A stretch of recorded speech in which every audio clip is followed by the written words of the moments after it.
Your Jupiter is going to show you their highest self. This is intense, people. Don't blow me off. It was just that intense look you had on your face. I mean, the best tool I got is an ice pick and a knife. Well, I'm not leaving because now I'm afraid.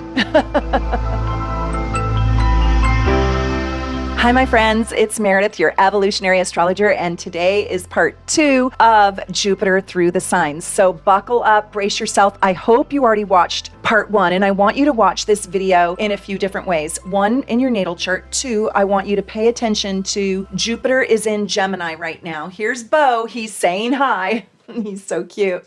And 3, I want you to think about Jupiter transiting through your chart like it is in Gemini right now. And where is Gemini? We're not going to talk about the houses, but we are going to talk about the signs. Isn't he cute? He's so sweet. The other thing I want you to think about is all the people in life that you really admire and that you love. Go look at their Jupiter, because their Jupiter is going to show you their highest self and how they go about finding their highest self. It is their good luck. It is what comes naturally easy. It's what they have and you have in abundance.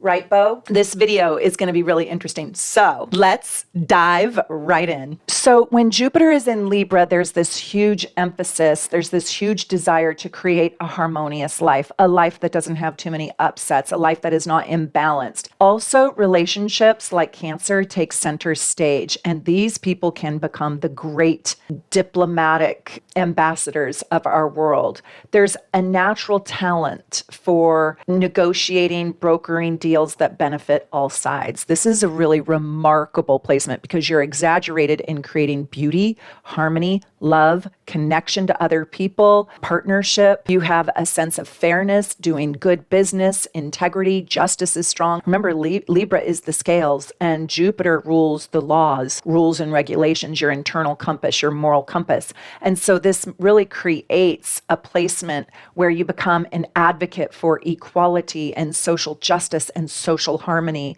This placement also encourages you to expand your life, take risks with making connections with other people. It's quite a beautiful placement. I'll tell you that when you meet a Jupiter in Libra person, you meet somebody who has a sense of fair-mindedness. I say this is the impartial mind. This has a coolness to it, not a hot-headedness, but a coolness, a detached, aloof ability to look at the facts, look at the situation, and not come from a subjective viewpoint. I'll also say that there's usually an abundance of romance and artistic expression. These people usually love the arts or have an artistic nature, or they appreciate music, color, concerts, shows, theater, art on canvas. There can be oftentimes an ability to have a scientific approach to life too. There is usually an enviable beauty. Their voice can oftentimes be quite beautiful. Maybe their bodies, maybe their homes, but beauty is usually a large theme. And they usually are enviable communicators. They can emotionally connect in a way that does not alienate or isolate other people. There's not a lot of jealousy with this placement. I want you to think of Carl Jung. He had Jupiter in Libra, and think about what he did for mankind and his study of the archetypes and how he was so balanced in that. And think about the different connections and relationships he built with other influences or influencers of that time. I think it's very interesting that both Judy Garland and her daughter Liza Minnelli had this placement. So think about this. Jupiter returns every 12 years. Remember, we talked about that in the last video. So I don't know if Judy Garland was 24 years old when she had Liza Minnelli, but most likely she was. So 12, 24, right? So what are you doing at the ages of your Jupiter return? So Liza Minnelli was Judy Garland's Jupiter return.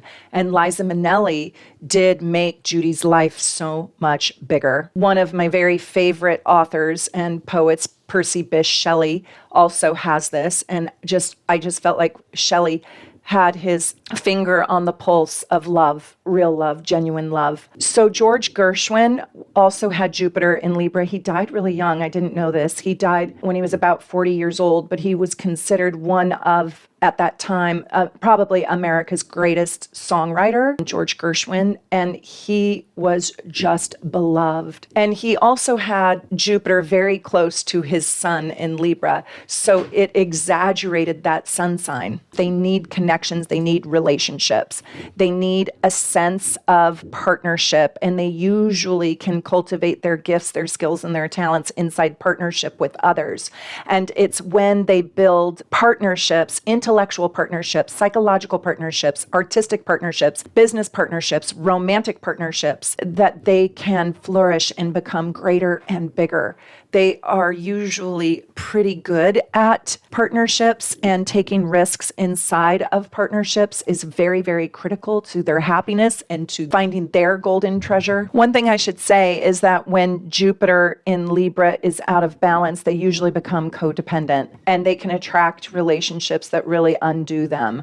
They can attract great betrayers where their trust is betrayed or their love is betrayed, or they can be stuck in a relationship that they just can't get out of. So there is a lot of codependency. They also can become ambivalent, not knowing how to get the very thing they want, feeling really perpetually stuck, like there are no ways to escape this misery. It's not true, but oftentimes they get stuck inside of an abusive relationship, and then what it takes to get out of it, they're not willing to do that. So they stay perpetually stuck and they become indifferent to their own lives. It's very, very sad when this goes wrong. Okay, let's talk about Jupiter in Scorpio. I don't even have the words to tell you how intense this placement is. This is exaggerated Scorpio in your chart. Remember, wherever you have Jupiter, and I hope you're listening to all the signs so you can really start to look at this energy, look at the Jupiterian energy inside of people.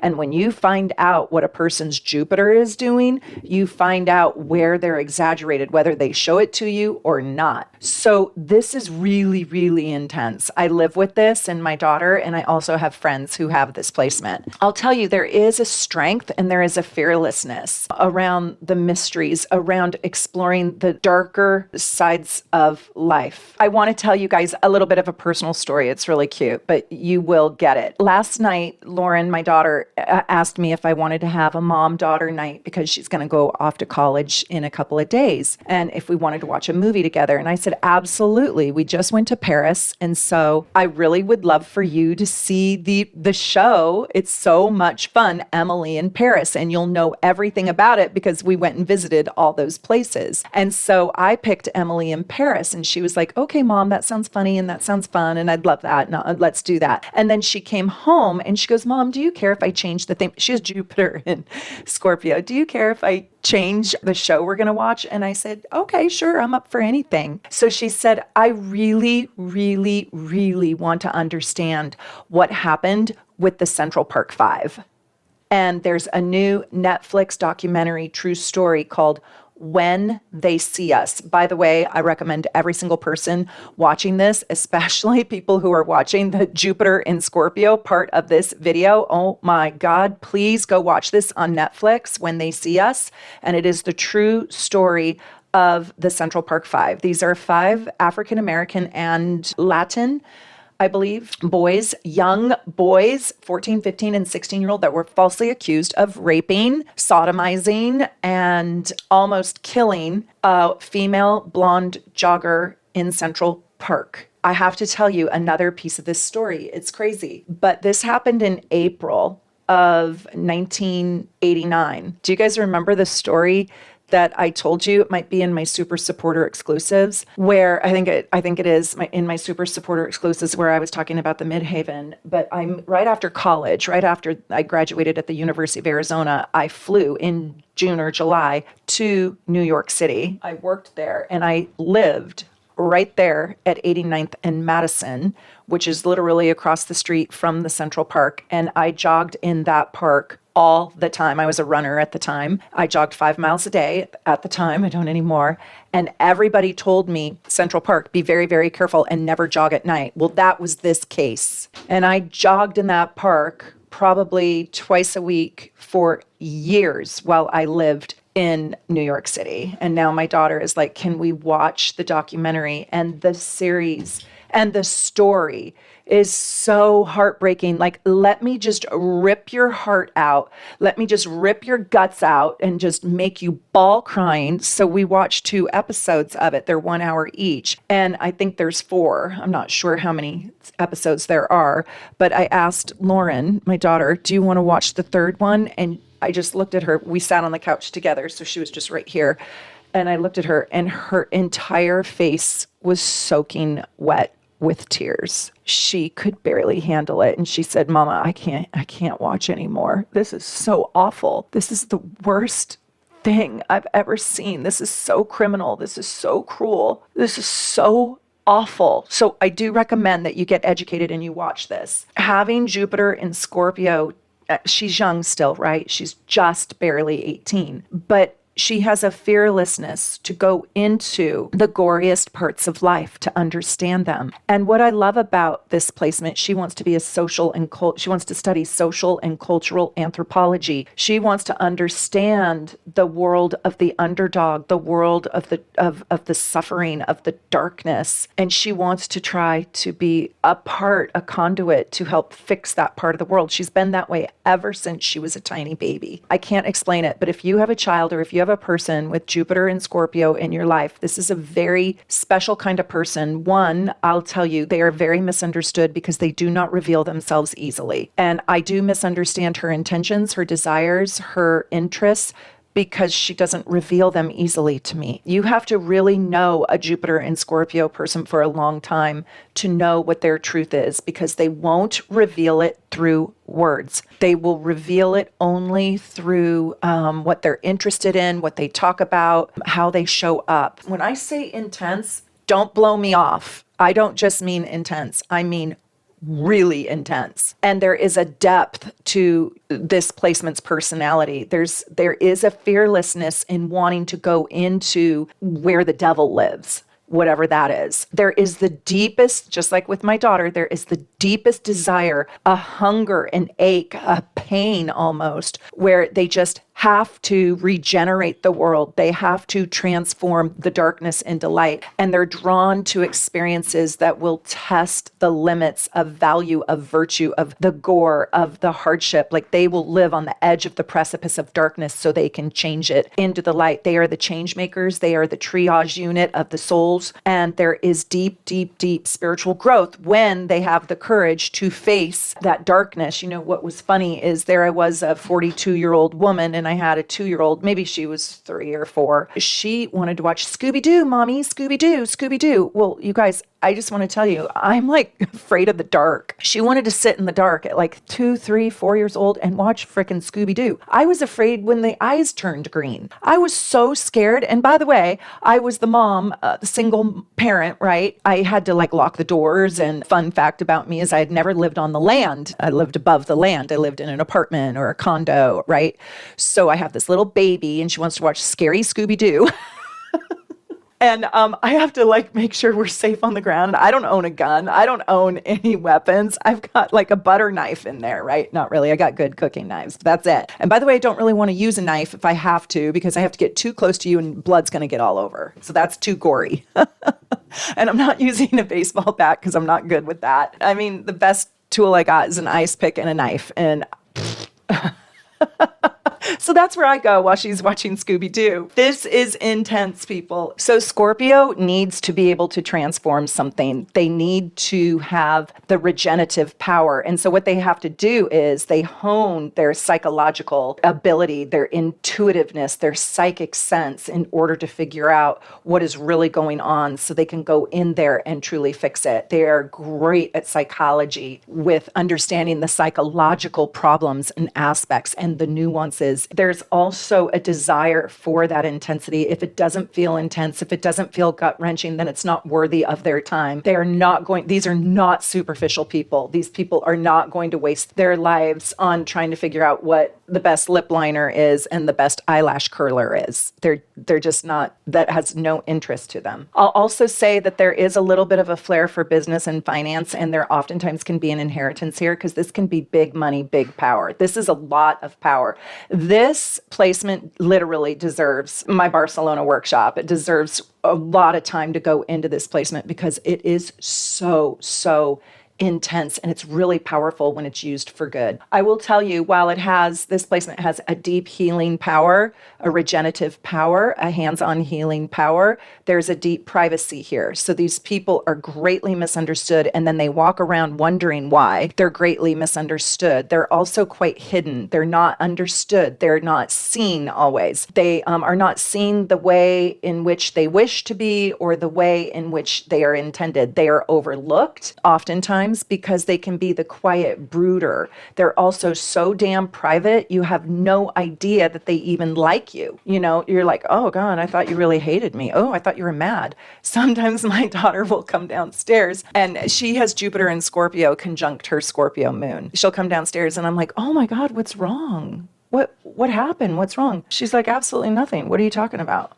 Oh, I'm sorry. It was just that intense look you had on your face.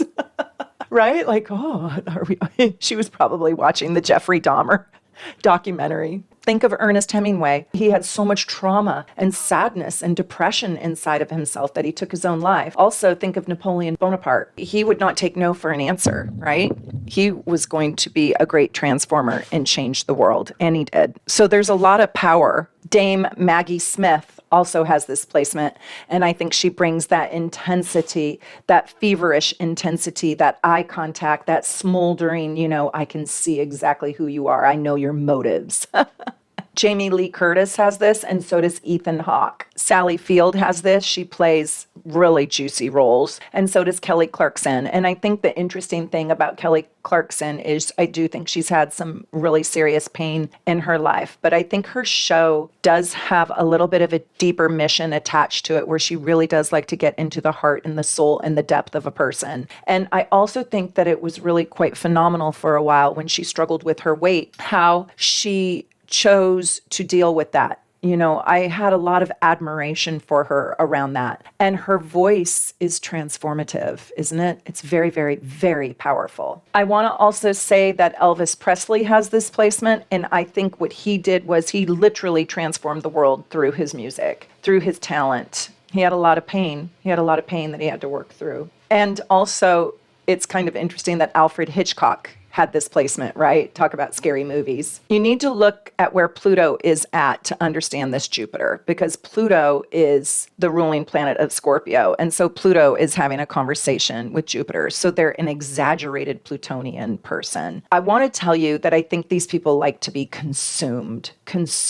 with this cause or this mission that is larger than life, that they get obsessive about, that becomes way greater than themselves. But a mission, a cause, an energy, Elvis Presley with his music, to become powerful and influential, to become obsessed and consumed by the scorpionic mission, beliefs, and values. Their higher self is going to be found in scorpionic energy. So I really recommend that these people think about being involved with, marrying, dating a person who does good things to their Jupiter in Scorpio. I think it's really important. There's quite a bit of negative things I can say about this placement, but I'll just leave it to this. There can be a deep depression, a sadness, a melancholy going within and getting trapped in there and not being able to come out, not being able to see outside of their own suffering or pain, and not being willing to take the advice of all the other 11 happier signs, to remedy themselves. Like, oh, have a cookie, feel better. No. Oh, do you want to talk about your feelings? No. Do you want to go for a jog? No. Do you want me to leave you alone? Yes. Do you really mean that? Yes. Okay, are you just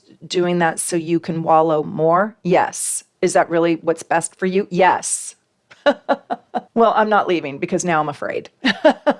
Don't want you to do something crazy. Leave me alone, right? And so there's a deep alienation. And then they wonder, why don't you see me? Why do you misunderstand me? Why don't you know me? So it's this loop-diddy-loop, right? Where they don't want to be known and seen, but then they're kind of hurt that they're not known and seen, or that they're misunderstood, because there's a deep sensitivity. There's a sensitivity, honestly, for others. And if they can't transform things for the better, they start to go into serious self-doubt. Anyways, I could talk about each one of these signs, and I'm going to. I'm going to in Barcelona. So come learn with me in Barcelona. And by the way, if you guys want to go in deeper, I really recommend you get your Soul's Design Report. If you already have your starter package, get your Soul's Design Report. It is so exciting because it goes into the houses. You will love it. It's at shopsoulnavigation.com. And you can also go see all of the classes that I've taught, my master classes and my workshops in my shop. So you can buy my Scorpio masterclass. That's super good. Or my Nodes masterclass. You will love it. Go get your gorgeous natal chart, your starter package. And if you already have done that, and if you've already gotten your Astro Gold package, I would get your Soul's Design Report. It's really, really good. It's deep. Okay, Jupiter and Sagittarius. So we have, think about these people. We have Hermann Hesse, Maria Callas, Toulouse-Lautrec, Saint-Exupéry, former President Jimmy Carter, and we also have Prince Charles, or King Charles, I should say now. We also have the great Jeremy Irons and Sean Penn. So I want you to think about the visionary that lives inside of each of those people. I'll also add Woody Allen, although I think he's a bit strange and bizarre, to say the least. These are the crusaders. These are the visionaries. These people have to chase an optimism, and they are here because they are led with a deep philosophical and spiritual ability to quest for the truth. They want to put their optimism, their belief system, their energy, their sense of adventure, and their sense of even grandeur, right? Like life can be better than this, and I'll show you how. They want to usually make life better. They want to find the silver lining. They believe in a silver lining and they chase it. And so there is a desire here for deep, deep spiritual growth. And this is home of Jupiter. This is, Jupiter is exalted here. This is an incredibly potent placement. If you have this placement, let me know below. There's this insatiable appetite for knowledge, adventure, truth.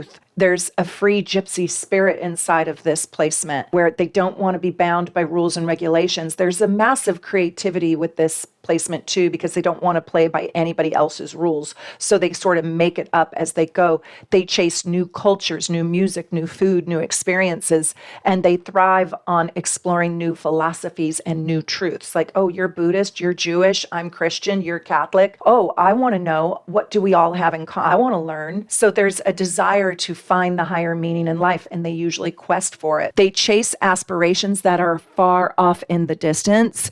They're usually not based in or steeped in the right now, right here. They wake up and they go, how can I make tomorrow a better day? Well, I better make today great so I can make tomorrow even better.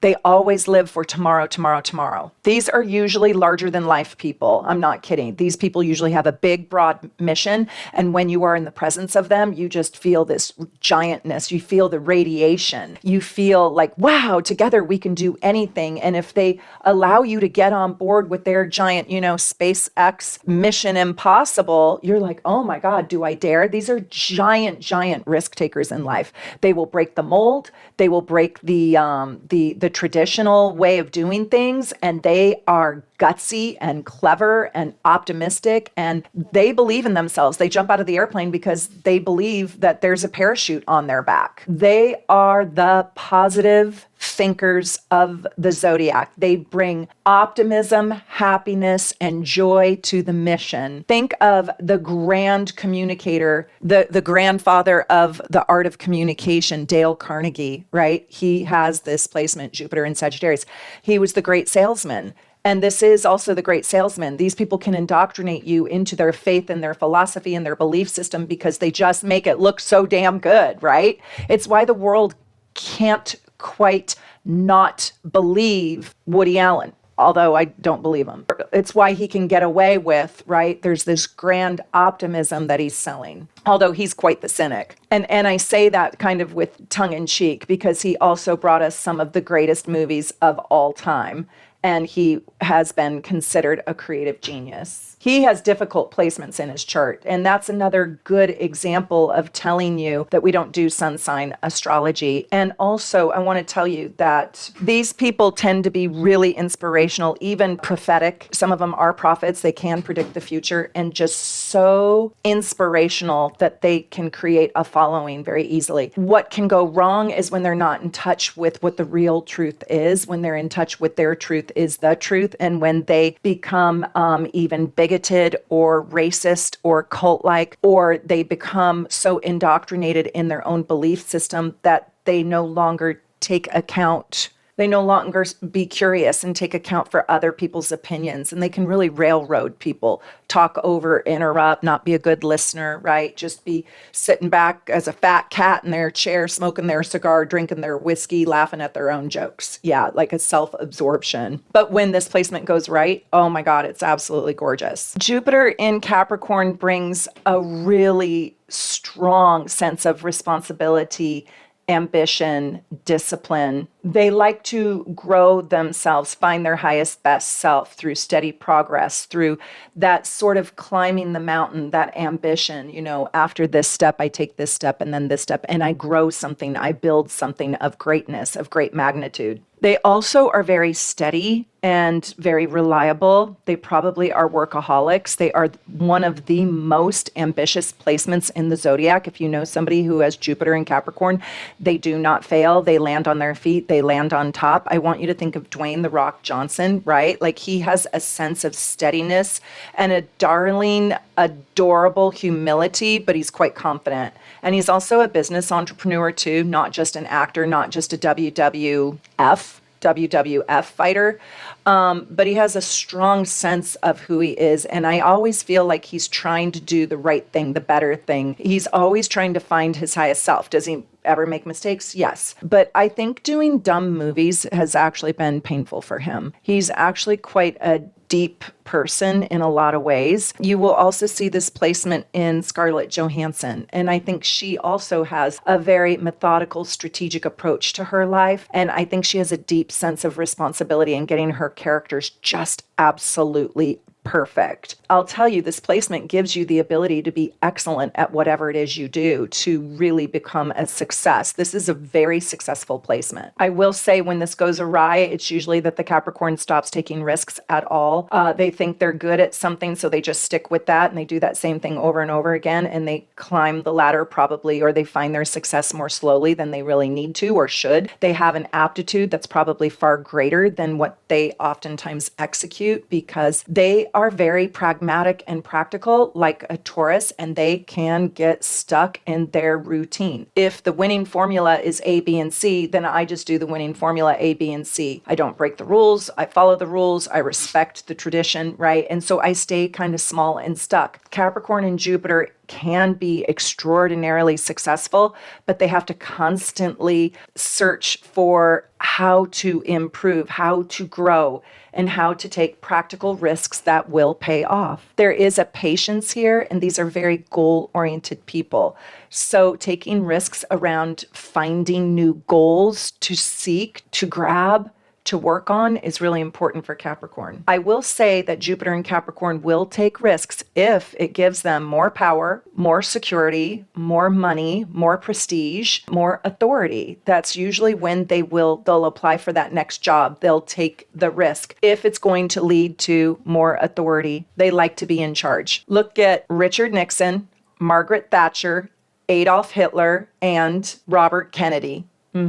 So these are people that, did take risks around acquiring more power for good or for evil. Oh, also Robert E. Lee, Charlie Chaplin, Charles Lindbergh. So there can be an infatuation of inflated power. There can be an infatuation with being the alpha or in the leadership position. There is such stamina and staying power and resourcefulness with this placement. This is the pillar of strength placement. These people have superpowers of resilience. But I'll tell you, they develop their faith and their trust by what they can see right in front of their face. They really are not pie in the sky. They're also not chasing unicorns. They can be so controlled and reticent and even self-righteous, their way or the highway, that they can ruin relationships. They can ruin even their own betterment or their pathway because they will not listen to anyone. I remember this client about 12 years ago came to me and she said, Meredith, I'm 60 years old, I'm dating and I have this boyfriend and I do everything and I'm exhausted and it's been this way my whole life. How do I find a guy, a true partner that will like chip in and do things? And I was like, this is really easy.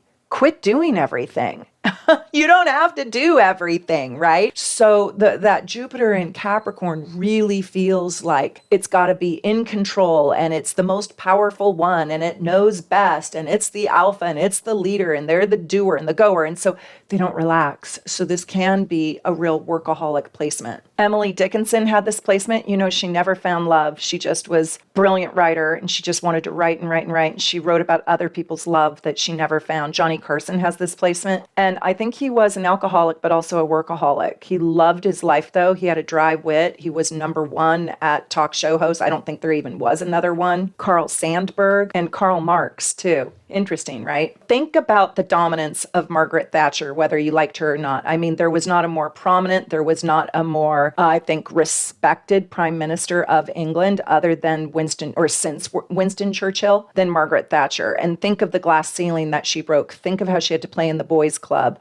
So she was the alpha. God, I loved, did Meryl Streep play her in that movie? Margaret Thatcher, that movie was so damn good. She had a square from Jupiter to her sun. And so again, sun sign astrology, we don't do. You have to look at the whole entire chart. So tell me if you have this placement and tell me if you found your success and if you consider yourself the alpha in your family. The truth is you probably were put into an alpha position at a very young age. And you probably had an extraordinary talent at a very young age or had to take care of people. Let's talk about Aquarius. So Jupiter in Aquarius will emphasize or their inner faith or their inner truth is explored through being innovative and different and original. And they are the great humanitarian. They value saving the planet. They value helping others. They value being different. They value having a unique stamp to put on life and to be remembered as out of the box, unique or different. Albert Einstein has this placement, and there is oftentimes, Aquarius is the higher octave. Uranus is the higher octave of Mercury. And so there's usually an intelligence here. There's usually a strategic ability to hypothesize correctly, to read stats, to understand data, to understand information, like the movie with Russell Crowe called The Beautiful Mind, right? There is oftentimes just this like unbelievable, untapped intelligence. So tell me if you have Jupiter in Aquarius, do you feel smart? Do you feel kind of like in an uncanny way that you are approaching your whatever it is you're learning or teaching or studying? Do you approach it in a new and innovative way? That's this, innovating the world for a better future, a better tomorrow, like Albert Einstein did. Also, Marilyn Monroe had this, and I will tell you, she was a very interesting person because I think she was actually quite smart. Woody Harrelson has this placement, so does Bill Murray, So there is a comedic, quick timing. There's kind of an outlier feeling here, Marilyn Monroe, not that she was an outlier, she was kind of like the woman everybody wanted to become, but she was an outlier. She was unique. She didn't want to play by Hollywood's rules. She wanted to, but then she didn't want to. She just could not conform. And I felt like the world wanted to put her in a box, and she is not somebody that you could put in a box. Same with Bill Murray, same with Woody Harrelson.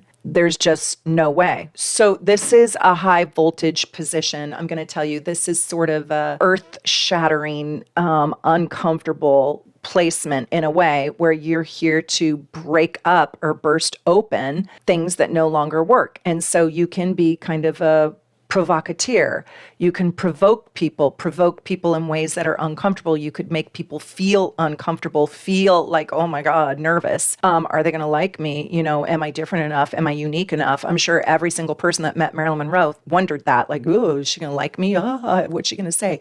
There's an unpredictability, and these people like it that way. They don't want to show up at 9 and leave at 5. They're not born to be the bank teller. They're really not. They're here to innovate life, and do life uniquely uniquely and differently and shatter the status quo. Marie Curie, Michelangelo, and Lewis Carroll all had this. I mean, these are like status quo breakers. These are people who are futuristic and who are actually, I think they are a little bit sacrificial, because I think that they have an advancement, an ability to advance humankind, and that's why they incarnated, and they have a deep spiritual purpose in taking us into this new realm, this new place. You know, before Alice in Wonderland was written, wow, I mean, right? Like Lewis Carroll put that book on the planet, and it went, whoa. Are you on acid? Well, yeah, I think he might have been.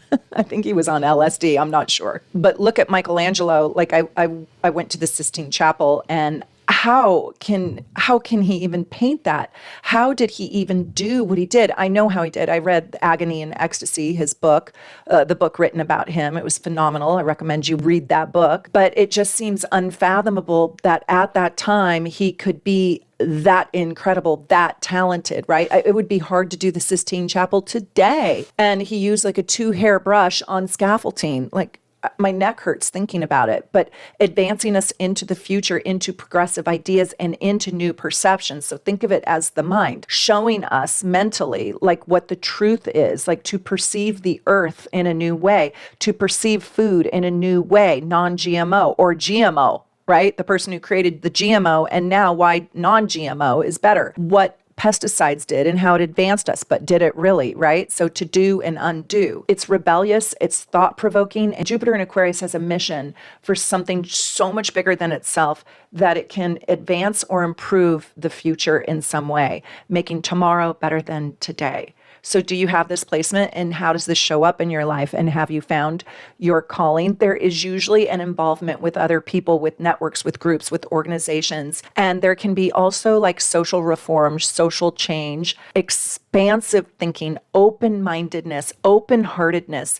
We don't talk a lot about the heart of Aquarius, but the heart of Aquarius is very collective. Like, I'm going through a really extraordinarily emotionally hard time right now in my Saturn return. It is agonizing. It is so painful. And my husband does not have Jupiter in Aquarius, but he is an Aquarian. And it's so interesting how he can talk me through my feelings in a way that is just so objective that I feel a groundedness and a steadiness that he just calms my blood pressure. That is Jupiter in Aquarius too, where there is just this uncanny intelligence where you can tie the objective mind to the overly emotional heart. You can offer a balance. That's what all the air signs do. But Aquarius can do it in this way where you just feel that there is no judgment. What is hard about this placement? Aquarius is, and I find Pisces is like this too, which we'll get to next, but they can be so involved in the mission or the cause or the outcome that they seek that they miss out on the human experience. And this is their gift, this is their vice, and this is their virtue. But they can become extremely cold, detached, and even robotic in their quest for progressive thinking, in their quest for the innovation of life. And so they can feel sometimes quite dead inside. Like, why does nobody choose me to be truly emotional with? Why do connections feel, I don't want to say superficial, but they can only go so deep? Because you only go so deep, because you're in the science of the matter, not in the heart of the matter. And so this placement can create a directness, a coldness, an aloofness. It can make other people feel like you are scattered, have too many things going on outside of the simplistic needs inside our relationship, like you're not really present because you're always working on tomorrow or the future. So that's how Aquarius can go wrong. When Jupiter is in Pisces and it goes right, there's this natural inclination to really pursue its higher truth through compassion for others, through grace for others. Now, not everybody is healthy. Not everybody has a healthy operating Jupiter, right? But when Jupiter is in Pisces, it wants to live out its like soul's design, its soul's contract, its ideals that live deep inside of them. This is quite a fanciful, even optimistic. It can even be gullible. It's highly psychic, super intuitive, very emotional, extraordinarily sensitive placement. And I am telling you, this can be the person who could bring peace to the entire world. This is so powerful in the spiritual cosmic journey that when it is done right, it is infinitely bold, infinitely brave, because nothing will stop them from their crusade of pursuing the ideal that lives inside of their soul. There is an openness to a spiritual dimension. There is an openness to God. There is usually a gargantuan faith that they are chasing. Now, when this goes wrong, it is really unicorns and rainbows. It is la la land, and it can be massive addiction and self-destruction because it does not have good boundaries. It is boundless. And it also can be kleptomania. It can be deceit, lies, and it so much so that it doesn't even know where the truth starts and stops. And it can be the great liar because they're living in an alternative reality, which is really painful. I'll tell you, Amber Heard has this Jupiter, and I think she was living in an alternate reality.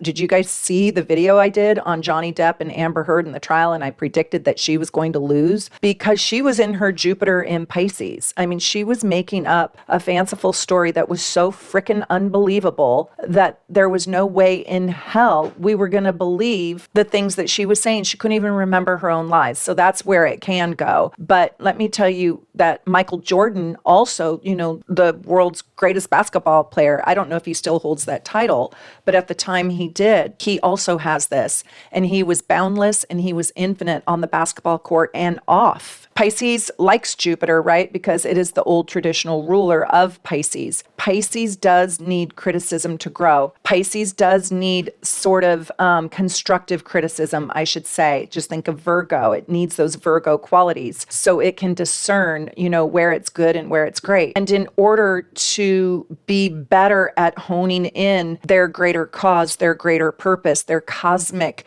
divine purpose, they need boundaries. And when they get constructive criticism, they can now create boundaries and they can do better because they have a boundless energy that has no guardrails. And so like Michael Jordan needed a good coach. He had the innate talent. He had the gargantuan talent. He was boundless. Amber Heard, I don't think she ever got a good sense of boundaries. I think she had really bad boundaries. So I want you to think of the amazing voice of Ella Fitzgerald and also Billie Holiday and how gargantuan those women were and just how giant their voices and their talent were at a time when women, and especially Black women, had no vote and had not much of a voice. They were given cosmic voices, right? Ethereal voices that wrapped around not only the world, but the universe and maybe the infinite power of the voice. Absolutely remarkable. So knowing where your Jupiter is or looking at your very favorite people and going and studying their Jupiter, you'll see their pot of gold. You'll see their highest self. You'll see their deepest truth. You will see what their spiritual quest is about and how they approach it. You will see in Pisces, in Jupiter, there is an innate optimism because Pisces is ruled by Jupiter traditionally. And so there is an innate, the glass is half full. I bounce back. I'm a cat with 9 lives. I land on my feet. I don't take no for an answer. I do believe there's a yes in there. I'll tell you that if you have Jupiter in Pisces, you're going to find your pot of gold. You're going to find your abundance, your lucky charm, your good fortune through your selflessness, resilience. There's a resilience because you are the chameleon, and chameleons can survive anything. If you can be capable of handling the Arizona desert heat and also, the snowy mountains of Alaska, you are resilient. That is the power of the chameleon. But it's through this selflessness, through this service to others, this cosmic divine connection that you have, your intuitive trust of yourself, and your creative and spiritual curiosity, exploration, and boldness. The bold ability to believe and to have faith and to cultivate that which cannot be seen: hope, love, confidence, compassion, sympathy, empathy, thoughtfulness, right? Your ability to trust in the magic of the world. Frank Sinatra had this placement. A lot of singers. Pisces is very, very creative. Bob Hope had this placement. Edgar Allan Poe had this placement. I think that was interesting. There is a deep intuition with this placement, and there is this deeper desire to connect into others in a very deep, profound, spiritual, divine, meaningful way. If I have Pisces in Jupiter, which I don't, I want to stir you. I want to move you. I want to inspire you. I want to be a conduit to your better self, your higher calling, your divine pathway. When Pisces is healthy, that's what it wants to do. When it's unhealthy, it escapes. It lies, it cheats, it denies, it steals, it travels into the world that is not real. It lives in the fantasy, and it lives in its wounds, and it does not heal, and it gets very, very depressed. It is very important for Sagittarius and Pisces, for all the signs, but these two signs, it is very, very critical that they live out their truth, because Jupiter rules those signs. And if they don't, the consequences are so severe. They're so severe that there is just a gargantuan depression underneath this face that looks so optimistic. Pisces looks happy. Sagittarius looks happy. But it's the happy clown, right? So they have to get it authentic and real and right to do well with it, because they're navigating and managing and holding this giant Jupiter energy, because it is the ruler of that sign. So it is exalted, but it's hard to work with it sometimes when it is exalted, because it makes it even bigger, bolder, and stronger. Oh my gosh, I hope you liked this video. I hope that you will come learn with me in Barcelona. It is going to be a blast. I am so excited. We don't have very much time, so hope you have your passport. Have passport, will travel.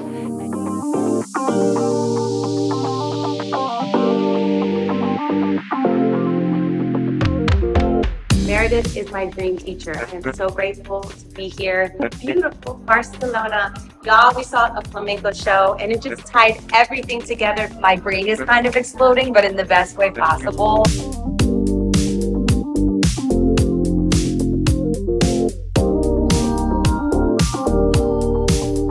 Create a community that is really just lifelong.